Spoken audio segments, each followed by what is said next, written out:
Well, I'm afraid that this time was going to come where I got hit in the head that this thing is just not leveled. So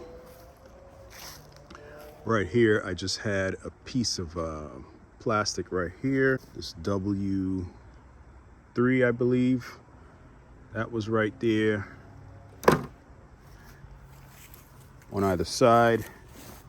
And then this F7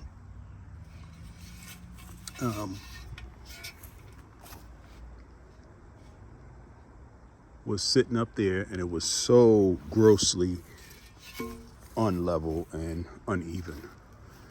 So that was the first full stop I had to take and realize, look, I need to take down this greenhouse and make sure that this platform is level.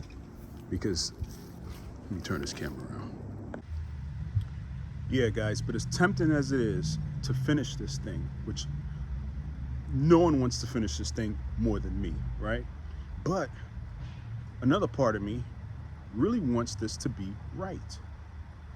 You know, not perfect, but right. Because with me continuing on with all these imperfections, I'll end up reaching the end. That's if I even get to the end. And it'll fall like a house of cards. So I'm gonna have to bite the bullet on this one and take this thing down regretfully, begrudgingly. Take this thing down and start over with a more leveled base. Sorry, guys. I was hoping to have this greenhouse completed within the next week and post it up on the channel, but I'm not about to put up something that's like a Willy Wonka, house of cards. So stay tuned.